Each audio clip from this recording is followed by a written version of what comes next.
E eu quero falar sobre uma coisa que é expressamente necessária para que o reino dos céus esteja na terra, para que o reino venha sobre nós.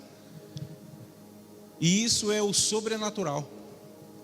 E eu quero falar sobre o poder sobrenatural da ressurreição de Jesus. Nós vamos falar esta noite. Amém? E eu queria ler um texto para a gente ir conversando um pouquinho, até chegar a gente entender o que Jesus tem para mim e para você. Eu queria ler um texto ali em 2 Reis, capítulo 4. Eu vou ler um pedacinho do texto, mas eu queria pelo menos passar uma ideia, acredito que os irmãos conheçam. Capítulo 4, do versículo 8 em diante aí. E a história de Eliseu com a sunamita. Aí naquele tempo ali, Eliseu ele foi para um local chamado Sunem. Depois eu falo o versículo, Amanda, aí você põe. Por enquanto eu vou só passar batido aqui, rapidinho, para ganhar tempo aqui. Então, como ele passava muito por ali, uma senhora olhou e viu, falou assim: poxa, esse homem é um homem de Deus. Vamos fazer, falou com o marido dela, fazer um quartinho ali no fundo, para quando ele vier para cá, quando ele vindo para cá, vai ser um lugar distante, ele ficar aqui e repousar, né? Dormir, ter um canto para ficar, né? Isso é cuidado com o homem de Deus. Aí eles fizeram lá o quartinho e tal. E um dia Eliseu chegou lá e ele falou para o moço dele: meu, preciso fazer alguma coisa por ela, porque ela tem ajudado, ela tem feito coisa boa para mim. Chama ela lá. Chamou ela. O que eu posso fazer para você? Posso falar para o rei alguma coisa, para os capitães, para que te ajude em algum lugar? Ele falou: não precisa, eu estou tranquilo aqui, eu estou bem, eu moro com o meu povo aqui, está tudo certo. Aí ela foi embora. Aí ele falou: mas o que eu vou fazer? E Geazi falou: ela não tem filho e o marido dela é velho.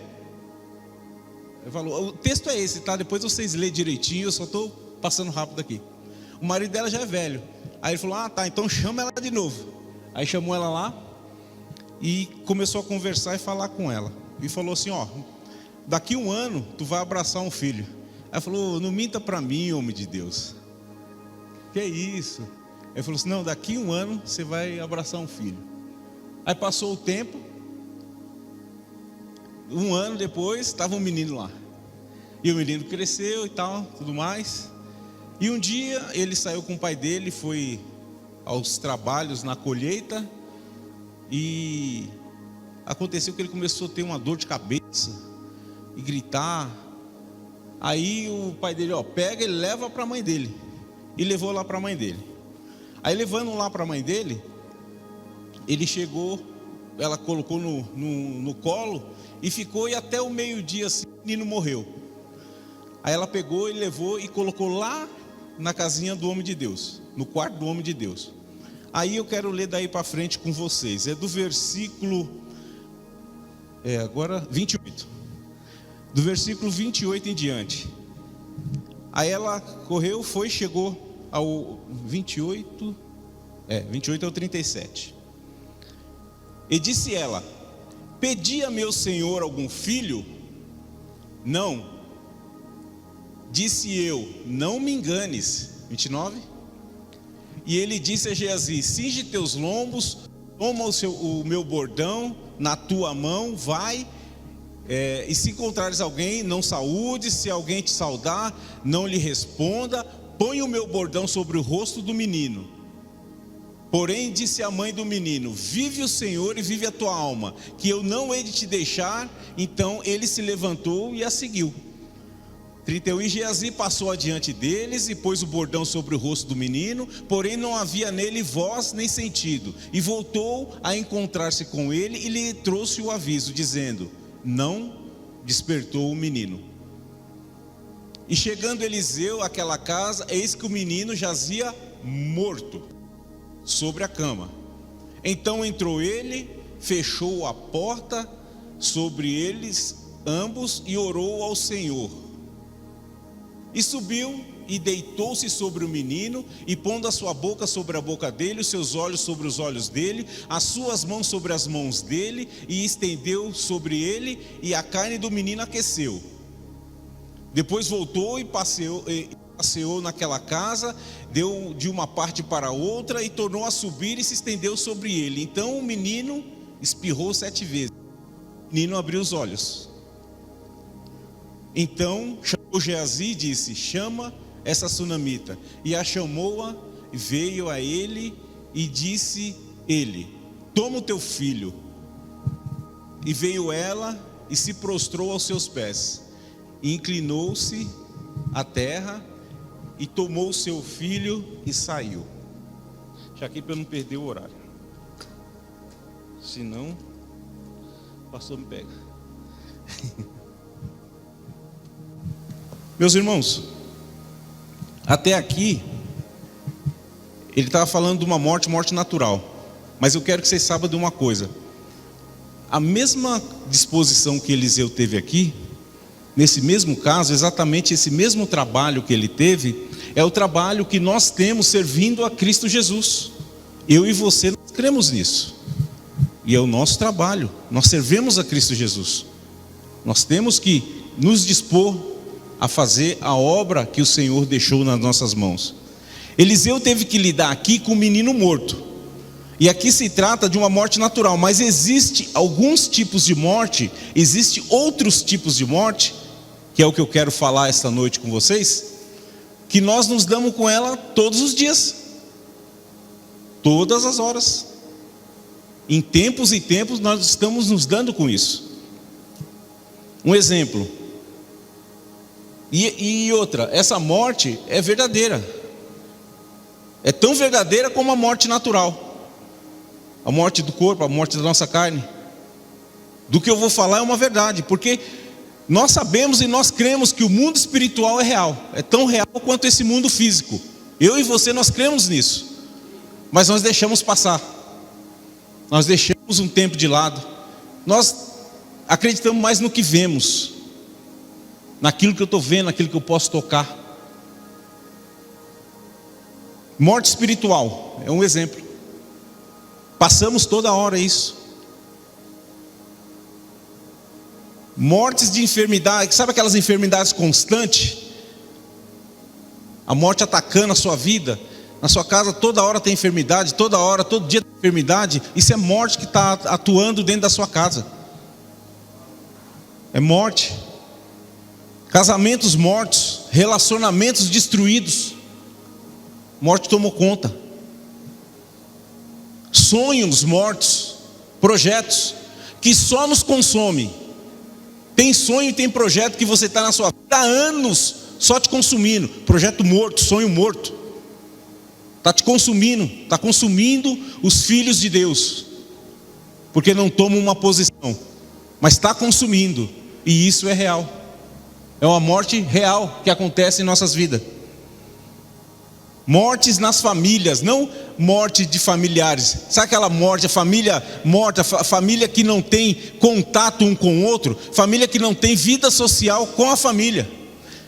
A pessoa tem vida social com todo mundo lá fora, conversa, chega um amigo, nossa, é muito bom estar na sua casa. O amigo vai embora, a casa parece que é um túmulo.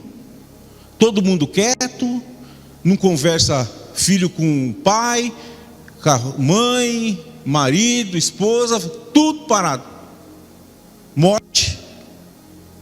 Morte que estamos lidando a todo dia. É duro, mas é real. É real. Nos dias de hoje, irmão, nós que servimos a Cristo Jesus, temos que pedir que nos ajude. Que nos ajude. Nós servimos a Deus, a Cristo. Eu tenho que pedir que me ajude a entender, a olhar e a cuidar de pessoas que estão nessa situação. Porque podemos nós não estar nessa situação, mas não adianta eu não estar vendo meu irmão morrendo, vendo meu irmão caindo, vendo a família sendo destruída. Morte. Morte que às vezes nós não olhamos, porque nós olhamos aquela morte física, aquela morte que a gente está vendo, tocou. Quando a gente percebe esse outro tipo de morte, muitas vezes foi tarde, ou está tarde. Mas não é impossível a cura disso aí não, viu, meu irmão? Não é impossível. Vocês entendem isso? Vocês estão entendendo o que eu estou falando? Até aqui? E vocês acreditam que não tem vocação para isso? Para esse tipo de cura? Você acredita que você, sendo crente, não tem uma vocação para que possa resolver esse problema? Você tem. Se você acredita que você não tem, eu até escrevi uma frase aqui: a vocação de todo crente é ser um meio usado por Deus para trazer vida a almas mortas. Essa é a primeira coisa. Essa é a primeira coisa que um crente faz. E às vezes isso é muito complicado. O profeta fez lá no Antigo Testamento, ressuscitou, Jesus ressuscitou morto. Evangelistas fazem isso. Para mim é muito complicado. Meu irmão, nós temos que fazer e temos que ter isso em mente, que nós somos capazes de eliminar muitas mortes na vida do povo de Deus, na vida de outras pessoas aqui na terra. Muitas, meu irmão. Olha um exemplo que eu vou dar para você, como você elimina uma morte aqui. Vida na vida, discipulado. Olha que coisa boa. É complicado? Vida na vida, meu irmão. Ouvir alguém, falar com alguém, conversar, sabe? Discipular uma pessoa, vida na vida.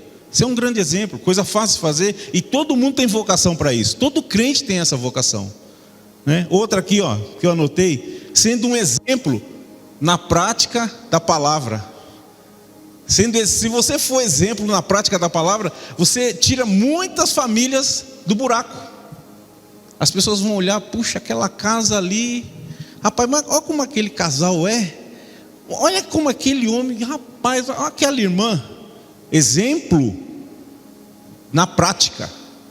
Exemplo de prática da palavra, daquilo que você ouve, daquilo que você aprende, do que Deus tem colocado no seu coração. Seja exemplo. Você vai tirar muita gente do túmulo. Muitas vidas do túmulo você vai tirar. Orando, evangelizando, intercedendo. Isso são coisas que eu e você podemos fazer. Coisas simples que nós podemos fazer. E é tranquilo. Nós estamos falando aqui do poder sobrenatural da ressurreição, certo? E ressurreição é o quê? Trazer da morte para a vida, certo? Da morte para a vida.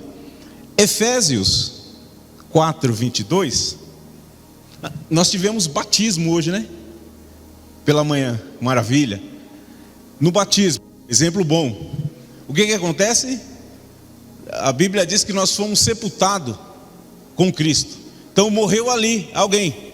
Quem morreu? O velho homem, certo? Morreu o velho homem. E Efésios 4, capítulo 4, versículo 22, diz assim: que quanto ao trato passado, vos despojei do velho homem, que se corrompe pelas concupiscências do engano, certo? Ele morreu, nós vamos despojar dele. Só que esse, meu irmão, é o tipo de ressurreição que o ser humano mais pratica: ressuscitar o velho homem. É fácil para todo mundo ressuscitar o velho homem. Ressuscita na casa, ressuscita o filho que está perdido. Agora o velho homem é assim,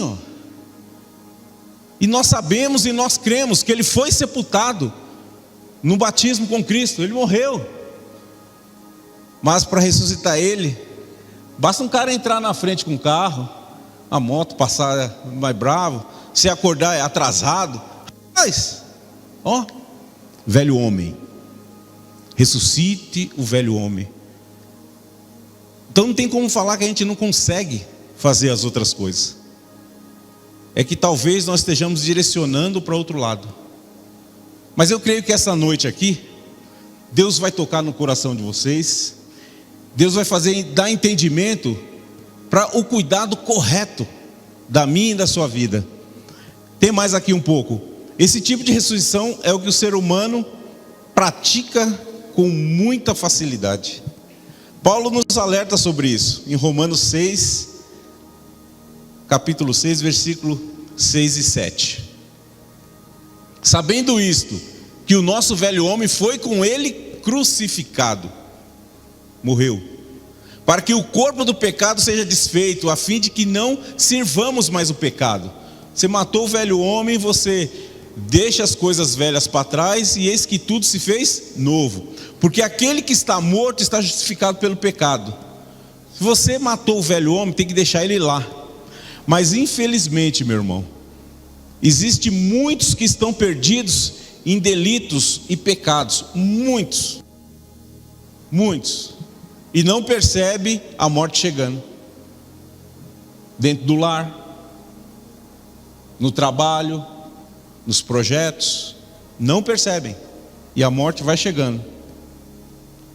Mas agora eu quero falar de um texto, quero ler um texto aqui com os irmãos e falar um pouquinho para orientar de uma maneira saudável. Foi o que eu consegui pegar, porque a gente aprende muito falando da ressurreição de Jesus. A gente aprende muito, meu irmão, sabendo o que isso quer dizer, o poder sobrenatural que há nesse momento. Aqui o Lucas falou muito para a gente quebrar as barreiras e dar lugar para o Espírito Santo, deixar Ele agir. Meu irmão, o que Cristo tinha que fazer por mim, por você, foi feito. E às vezes eu fico esperando mais. É a hora de eu tomar a minha atitude, meu irmão. É a minha hora de tomar a atitude. É a minha hora de dar um passo de fé. Semana passada começamos falando sobre fé, e daqui a pouco emendamos num caminho proposto por Deus. Cara, isso é uma maravilha. Hoje falamos dos ciclos da vida. Deus não está tratando? Deus está cuidando. Então nós temos que fazer a nossa parte. Eu quero ler o texto lá de Lucas, capítulo 24, do 13 ao 32. Aqui fala daqueles discípulos a caminho de Emaús. E aqui foi exatamente quando Cristo ressuscitou. Exatamente. Vamos ler aqui. Eis que no mesmo dia iam dois dele para uma aldeia que distava de Jerusalém 60 estádios, cujo nome era Emaús. Ia falando entre si de tudo aquilo que havia sucedido. E aconteceu que, indo eles falando entre si e fazendo perguntas um ao outro, o mesmo Jesus se aproximou e ia com eles, mas os olhos deles estavam como que fechados, para que não o conhecessem. E eles disseram: que palavras são essas que caminhando trocais entre vós, e por que estáis tristes? E respondendo um, cujo nome era Cleopas, disse-lhe: és tu só peregrino em Jerusalém, e não sabe as coisas que nela têm sucedido nesses dias? E eles lhe perguntou: quais? E eles lhe disseram: as que dizem respeito a Jesus, o Nazareno, que foi um profeta poderoso em obras e palavras diante de Deus e de todo o povo. E como os principais do sacerdote e os nossos príncipes o entregaram à condenação de morte e o crucificaram. E nós esperávamos que fosse ele que remisse Israel. Mas agora, com tudo isso, é já hoje o terceiro dia desde que essas coisas aconteceram. É verdade que também algumas mulheres dentre nós nos maravilharam, as quais de madrugada foram ao sepulcro e não achando o seu corpo, voltaram dizendo que também tinham visto uma visão de anjos que dizem que ele vive. E alguns que estavam conosco foram ao sepulcro e acharam ser assim como as mulheres haviam dito, porém não ouviram. E eles lhe disse: ó nécios e tardos de coração, para crer tudo o que os profetas disseram. Porventura não convinha que o Cristo padecesse essas coisas e entrasse na sua glória? E começando por Moisés e por todos os profetas, explicava-lhes o que dele se achava em todas as escrituras. E chegaram à aldeia para onde iam, e ele fez como que ia para mais longe. E eles os constrangeram, dizendo: fica conosco, que já é tarde. E já declinou o dia, e entrou para ficar com eles. E aconteceu que, estando com ele à mesa, tomando o pão, abençoou e partiu-o, ele o deu. Abriram-se-lhes então os olhos, e o conheceram, e ele desapareceu-lhes.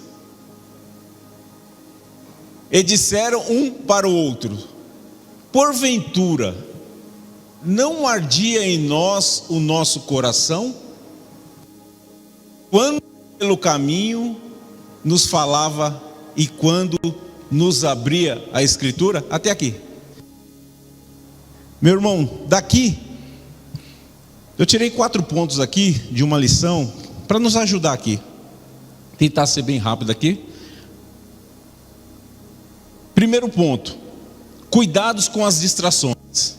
Tem muito mais ensinamento nesse texto, vários. Mas eu tirei esses 4 aqui porque eu acho que casa muito bem com esse momento nosso aqui. Primeiro ponto: cuidado com as distrações. Do versículo 13 ao 16, mais ou menos, está escrito que o que eles fizeram? A primeira coisa que a gente faz é se afastar do local de comunhão. Isso é básico. Deu um problema, você se afasta do local de comunhão. É crente, é coisa de crente, né? Nós temos que tomar cuidado com isso, meu irmão. Nós temos que tomar cuidado.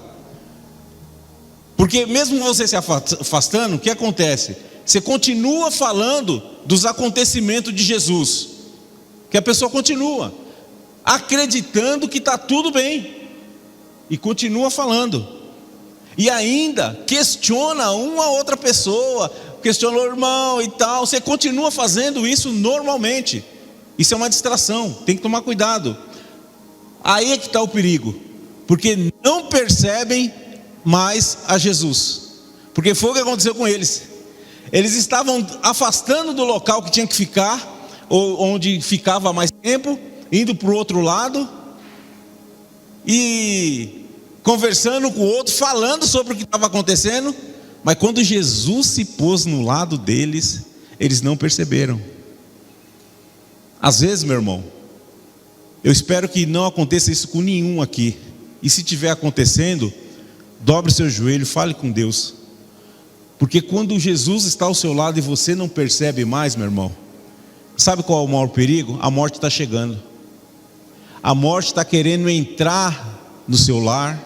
A morte está querendo entrar na sua vida, tomar conta de algumas áreas ali. Não quer te levar ainda para o túmulo não, mas ele vai te destruir primeiro.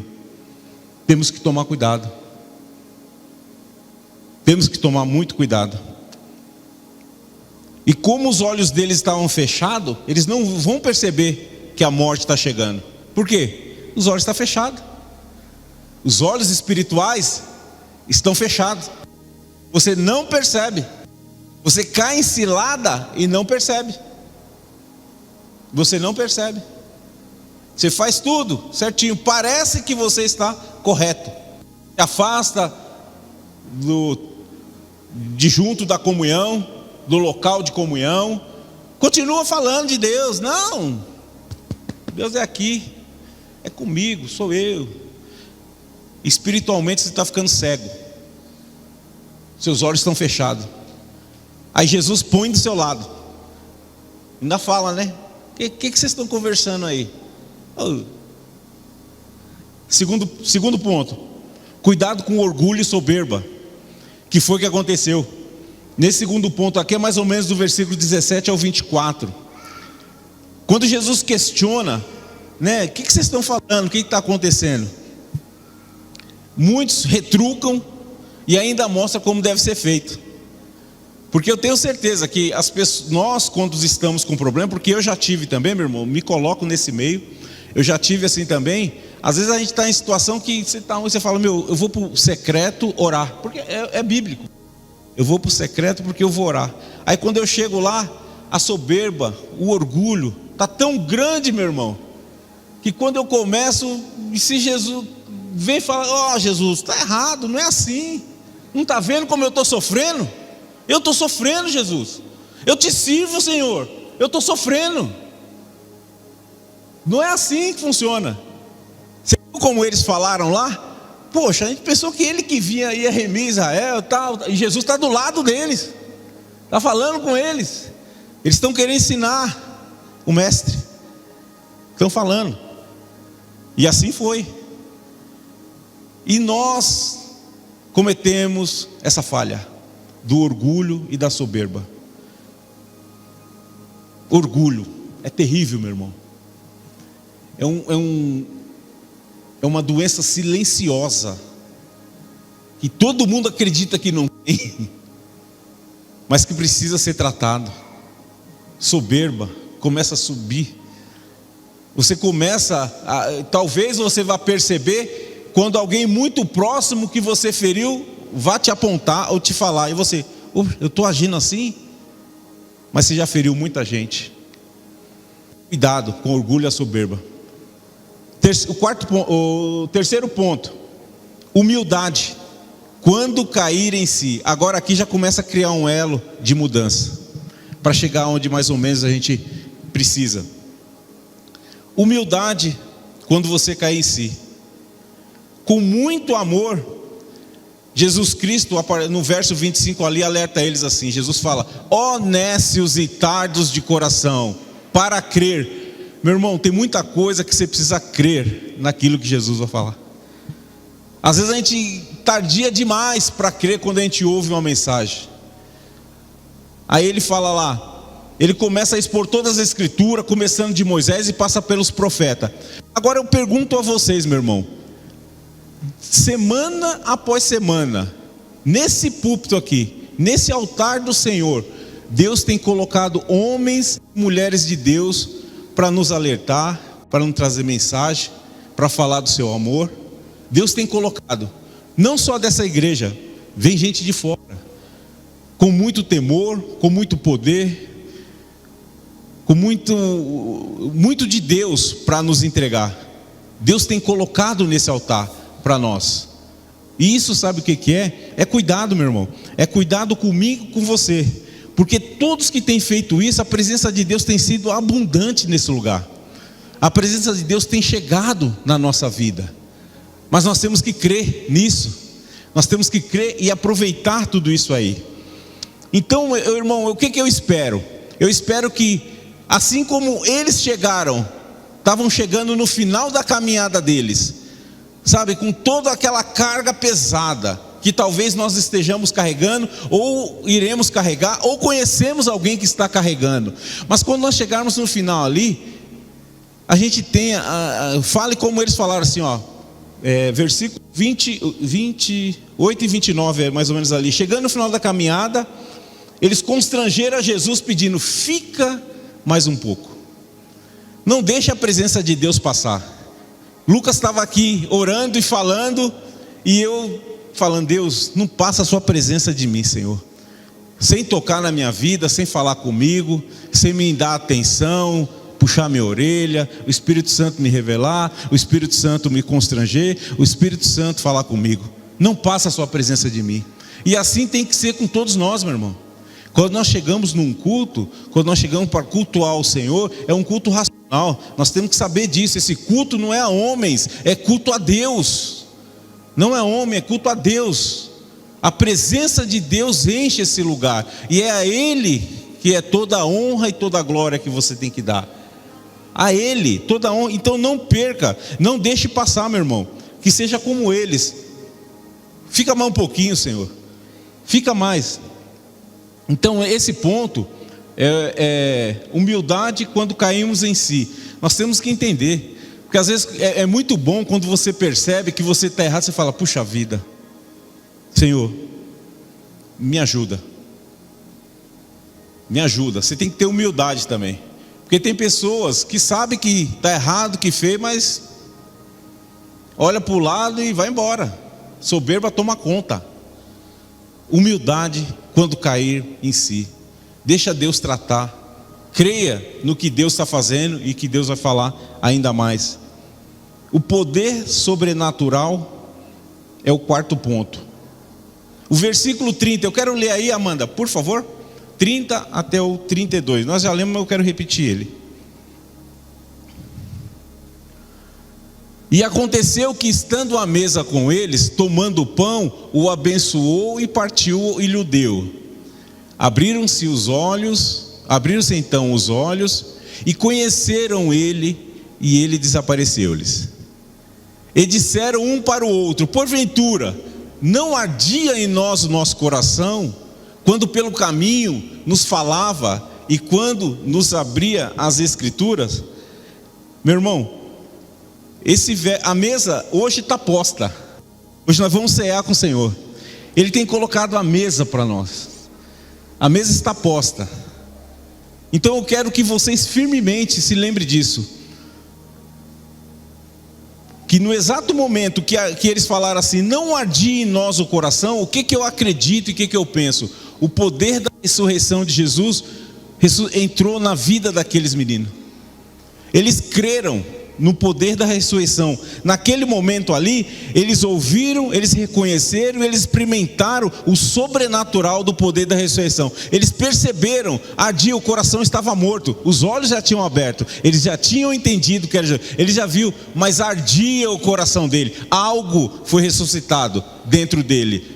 E se há algo morto dentro de nós, vai ser ressuscitado esta noite, que eu creio em nome de Jesus. Porque em João 11:25, Jesus diz assim: eu sou a ressurreição e a vida. Quem crê em mim, ainda que esteja morto, viverá. Ainda que esteja morto. Meu irmão, se há alguma coisa que não está certa na sua vida, vai acertar hoje. Creia, Jesus ressuscitou. A morte na cruz pagou os nossos preços. Fez. Mas depois, meu irmão, 1 Coríntios 15:14, ele diz: se Cristo não ressuscitou, logo é vã a vossa fé, e é vã a vossa pregação, e também é vã a vossa fé. Paulo ensina em Coríntios e em Romanos, fala muito sobre a ressurreição de Cristo, que eles não criam que Cristo ressuscitou. E eu creio, meu irmão, eu creio num Cristo ressurreto. Eu creio no Jesus que é vivo, que vivo está. Eu creio nesse Jesus. Eles ouviram, reconheceram e creio, e experimentaram o poder sobrenatural nos seus corações. Sobrenatural. Nessa noite eu quero e pretendo orar aqui, para que vocês percebam isso dentro de vocês. Percebam o poder sobrenatural que há na ressurreição de Jesus.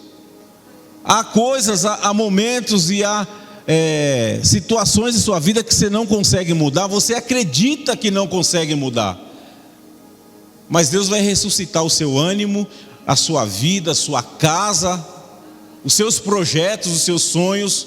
Cristo vai ressuscitar isso. Porque é difícil, às vezes, nós falarmos, quando a gente fala de morte, de ressurreição, fica pesado. Mas nós não podemos viver como os cadáveres espirituais. Não podemos. Tem muita gente que anda como cadáver espiritual, morto espiritualmente. Precisa reavivar isso.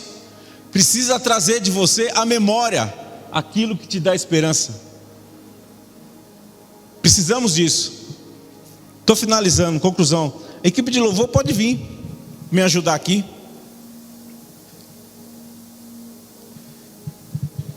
Meus irmãos, creia numa coisa: a ressurreição de Jesus não foi somente um retorno à vida. Não é isso. Não foi isso a ressurreição de Jesus. Somente um retorno à vida. O filho da viúva de Sarepta foi um retorno da morte para a vida. O filho da sunamita, um retorno da morte para a vida. Dorcas, com Pedro lá, foi um retorno da morte para a vida. O filho da viúva de Naim, que Jesus ressuscitou, foi um retorno da morte para a vida. A filha de um oficial, Lázaro, o amigo de Jesus, foi um retorno da morte para a vida. Mas com Jesus o propósito foi outro, meu irmão. O propósito de Jesus foi muito maior. Se Ele não ressuscitasse, seria vã a nossa pregação. Se Ele não ressuscita, seria vã a nossa fé. Eu creio, meu irmão, eu creio num Cristo ressurreto. Eu creio que Ele está aqui esta noite, não somente porque Ele retornou à vida, mas porque há poder na ressurreição dele para a minha e para a sua vida. Eu creio que você pode ressuscitar casamentos mortos. Eu creio que você pode ressuscitar trabalhos perdidos, projetos que não andam. Eu creio, meu irmão, que você pode ressuscitar. Que você pode ressuscitar, eliminar enfermidades constantes na sua casa. Ore por isso, traga vida ao seu corpo. Eu creio que você pode ressuscitar a tua vida espiritual. Eu creio nisso. E isso através da ressurreição de Cristo. É por isso, meu irmão, eu sempre gosto de louvar um corinho antigo, que eu canto ele com alegria, porque eu creio demais nisso. Porque Ele vive. Vai. Porque Ele vive, posso crer no amanhã. Pode ir vocês. Porque Ele vive.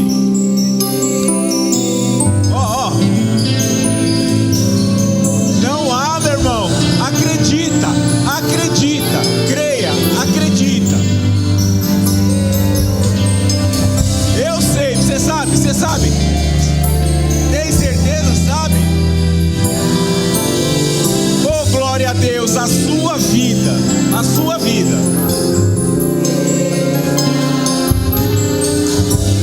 Olha na mão de quem está. Por quê? Oh, glória a Deus, Senhor, meu Deus. Senhor, nessa noite, Pai, eu oro, Pai, eu intercedo, Pai, por casamentos que estão destruídos, Pai. Haja vida nesse casamento, porque o Senhor vive, Pai. Haja vida nas famílias, Senhor Deus. Filhos ressuscitados, Pai. Filhos com vida social, Pai. Maridos com vida social dentro de casa. Esposa com vida social, Pai. Oh, eu oro, Senhor Deus, para que o Senhor mude esse quadro, Pai. Quadro de enfermidade nas famílias, Senhor Deus. Pela ressurreição de Cristo, Pai. Cristo ressuscitou. Jesus vive. Eu posso crer no amanhã. Eu creio, Senhor Deus. A nossa vida, a minha vida, do meu irmão, da minha irmã, está em Ti, Senhor. Está em Ti, nas Tuas mãos, meu Pai. Oh, Deus bendito e poderoso, Senhor. Nos ensina a cada dia, Senhor Deus. Nos ensina a andar, Pai. Dê um renovo espiritual, Pai. Acende, Senhor Deus, a chama, Pai. Se está apagada na vida do Teu filho, se está apagada na vida da Tua filha, Senhor, ressuscita, Senhor Deus. Pai, que continue morto o velho homem, Pai. Que continue morto, Senhor Deus, mas que traga, Senhor Deus, essa nova criatura, Pai. Ah, Deus, a luz da Tua palavra, Pai. Obrigado, Deus bendito. Obrigado, Deus poderoso, Pai. Ressuscita sonhos, ressuscita projetos, Pai, porque eu creio no poder que há naquilo que o Senhor tem feito. Jesus vive. Jesus é o Cristo ressurreto. Porque Ele vive, Senhor Deus. Porque Ele vive, Senhor Deus. A cada dia, Senhor Deus, eu peço, Pai, a vida de cada um, na vida de cada um aqui, Senhor Deus,